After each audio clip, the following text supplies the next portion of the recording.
the Mets have a history of interesting trades and free agent signings, to say the least. So we hope. Even I'm a Yankee fan. We hope that this trade doesn't go down as one of the worst. Like this guy Kanelich becomes a Mike Trout or something. You definitely hope that happens. No, I know. Yeah, stop it. But I really don't. I would if it happened to the Yankees. But I want to ask, what do you guys think? So I'm going to start this one with Chris, Mr. Down in the Dumps Met fan. No, I'm sorry, I can't even call him a Met fan anymore because he doesn't want to root for the Mets. You can't call me a Mets, Jets, or Knicks fan. He's just as I used to be. A person. So what is the worst Mets deal, free agent move that they've made in the history of their team? I'm gonna go with. Well, I'm not gonna go with the obvious. I'll save the Bobby Bonilla for you guys. Okay. But I'm gonna go two guys who were in the prime of my Mets fandom when I had faith and I was going to the games, painting my face and putting my heart and soul into it, only to be heartbroken every goddamn year. Excuse my French. So, Luis Castillo. Sure. He was the second baseman who did not know how to swing a bat. Also, they signed him. Also couldn't catch a pop-up. But. Well, he was like a batting title champion before the Mets got him, and then he was garbage. Terrible. Yeah. I mean, yeah, and then they would still. 230 here. I think the manager of the team when he was there was Jerry Manuel. I think, and whoever the manager was, and I think it was Manuel, kept backing him up, Castillo, even though this guy was hitting in the high 100s. Yeah. It was after Randolph, I would think 07, 08. Yeah. And then Jason Bay, I'm going to go with. Jason Bay was a lot. That was huge money at the time. Huge money. The Cliff Floyd, Jose Reyes, David Wright years when we're supposed to, we're knocking on the door. Well, no, of the they title. got him for that reason, though. He put up great numbers, and then he was awful. Terrible. Little Mets bad trade trivia. Do you know what team Jason Bay started with in their farm system? The I'm gonna make an answer. Pittsburgh Pirates. The New York Mets. He came up and was good with the Pirates. The New York Mets. Mets. We gave him that money. He was in the Mets farm system. They traded him for a no-name guy. Went to the Pirates, became good. Went to the Red Sox. Went to the Red Sox, continued to be good. Mets needed him back. Came back to the Mets. Awful. And it was horrible. So I think Jason Bay is a great point of just summing up Mets. Well, I'm going to go even worse. Because statistically, this is worse. There's one that's the worst to me. Well, Oliver Perez, 3 years, $36 million. Yeah. And they gave up quite possibly the worst signing that they've ever had. They gave up Xavier Nady for him, who was a good ball player. Well, no, they traded for him first. No. Right, but they signed him. I understand that. Yes, but not only they thought he was worth that money. I know, they gave up a player and then signed him. What are you saying? Yeah. Yeah, he was truly awful. He didn't finish out the contract, right? He's been 8 different places since. He was in the minor. No, he was in the minor leagues for at least a year of the contract. You know how bad when you're a pitcher at that time that was getting 12 a year.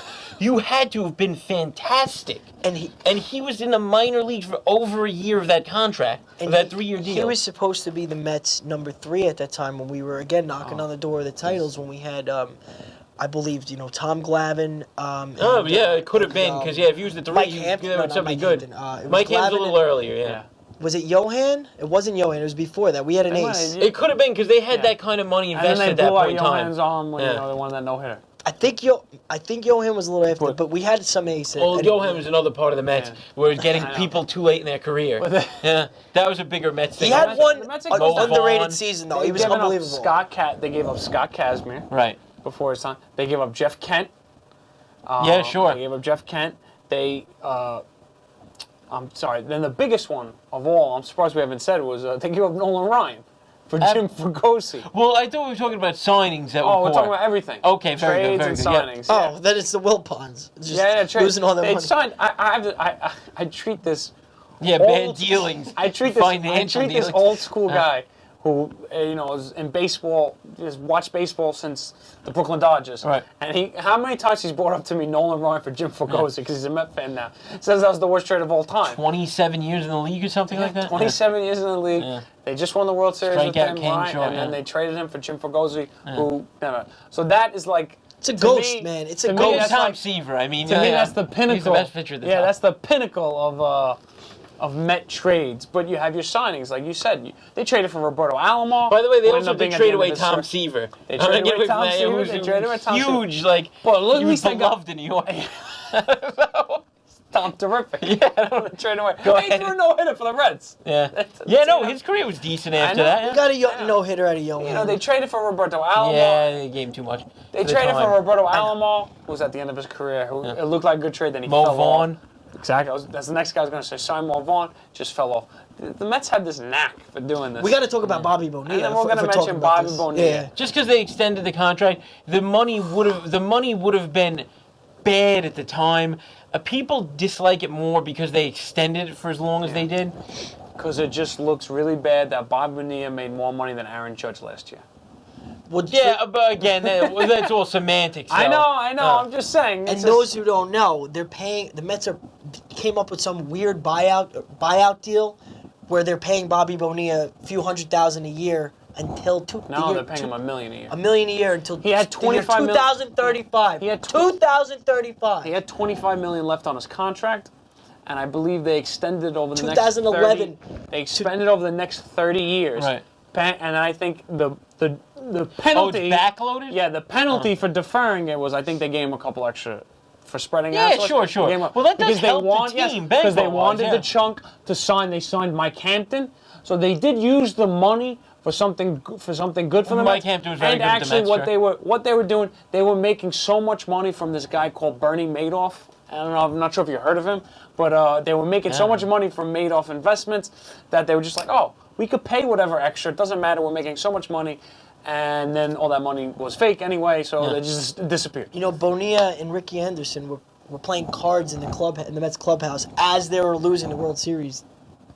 As they were like about to lose, they were playing cards instead of like focusing on the, you know. I look. I can't really Clubhouse things. You can't really throw stones. I mean, That's Keith a Mets Hernandez story. was drinking beer in But games during but you're Game not 6 in the you're not clubhouse. following what's going on in the game. No, that's what I'm saying. In Game 6 of the World Series, you had guys like Hernandez that were already in the back. Well, I'm pretty sure that's the '86 Mets. So drinking beer was probably the least PG. But I'm saying it's it's probably something the that most did PG happen. thing they were doing. I know baseball, like- Bonilla was always oft thought of as a scumbag, but I mean that's a lot of players. Is what I'm saying. Well, Yeah. Now that Bonilla's a scumbag, last point, and we gotta wrap it up.